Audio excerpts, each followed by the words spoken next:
Welcome back to Real Sports Live. When you want to talk Utah Jazz, you go to the guy with the best pipes in the biz. Of course, we're talking about the one, the only, Mr. Craig Bolerjack. He's the man. He's Hey the guys, man. good You're looking real summery. I summery. like that. Sorry, you know what? I like to dress up for this show. It is a dress hat. It is, but I'm advertising the Jazz. Okay, and, no. It's Sunday And the legs. and a little. Yeah, you like these legs?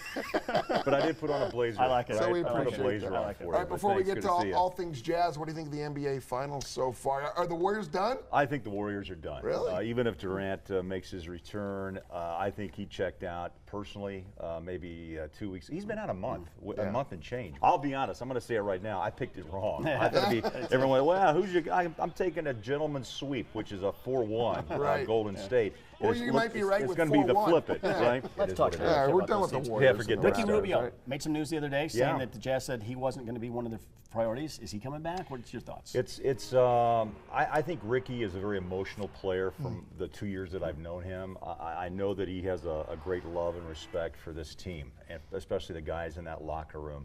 And I think what's happened is that the Jazz have been honest with him. In some ways, you can say that's a good thing. So if he is moving, he's got a chance to make sure that he has the time to find the right team for his skill set. The problem is he's a fan favorite. He's also mentored a young guy named Donovan Mitchell and became a very good backcourt. The Jazz, I think Dennis Lindsey said it best on the day when they had locker cleanout. You guys were there. That, look, we're a good team, but not a great team. And so the next step is to put someone alongside Donovan that will help elevate his game even higher. Ricky's a tremendous guy, a great family guy and a great community guy. I think he's a good point guard too. You know, he's not a knockdown He's not the shooter, but they knew that going in when they signed him that he's not going to hit 45% from three-point this range. is for a whole nother discussion, but the league has changed so much now into three-point shooting. If you can't do that on a consistent basis, then they're looking to move on. Derek Favors, the Jazz have a team option on him. Dennis Lindsey also said that he's part of the solution, not part of the problem. Right. You think that's a no-brainer, Derek's back? Yeah, I personally think he will. I thought he was such a big part of the one win against the Houston Rockets that he came in, was able to grab offensive and defensive rebounds. He's awesome to put the ball back and also runs the floor. I thought he had a really good year. He was healthy, which is what it's all about for Faves. No back issues. He seemed to be more engaged, and he's got a great set of hands. And I still think there's room for Derek Favors. He may end up ending his career here. Who knows? But with a new general manager and Justin Zanuck, we'll see how that all works out. A lot of free agents that names have been mentioned possibly coming to the Jazz, or the Jazz are possibly looking at Tobias Harris, Mike Conley, Kemba Walker, D'Angelo Russell, who's a friend of Donovan Mitchell. Right. You see any of these guys coming here? I think there's potential, and you know what? We have this discussion every year, don't we? Yeah. And we've covered this franchise for a long time.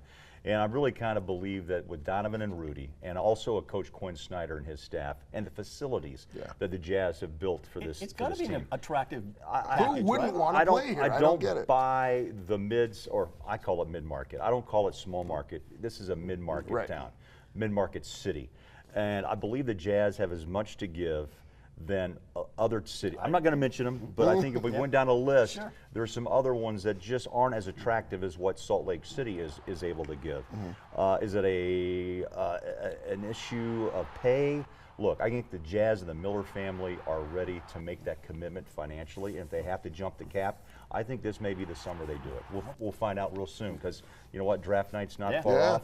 And we're going to start a little earlier on free agency this year. Speaking of the draft, the Jazz kind of I think they lucked out when Grayson Allen fell to them at 21. I mean, he was not a major part of this team, but he's part of their future for sure. You think they can strike gold again at 23?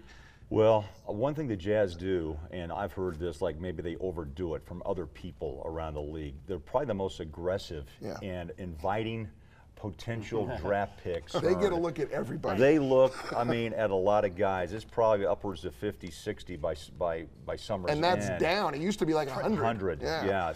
Trade the pick. Get some free agents in here. Make a trade. Well, That's what I say. you know what you have to do. Are you there or beyond there? Now, if he's a nugget. And a diamond in the rough. I love the cliches. Right, I like it's been a while. It's been 2 months. Because Rudy could have been a Denver Nugget, right? Yes, he could have. Mitchell was drafted. And Mitchell too. Thank you, Denver. You know, but again, I think they're looking for a guy, if he can be a wing, a knockdown shooter, if they can develop him. The Jazz take a lot of pride, as we know, in developing players. And so Wes may be right.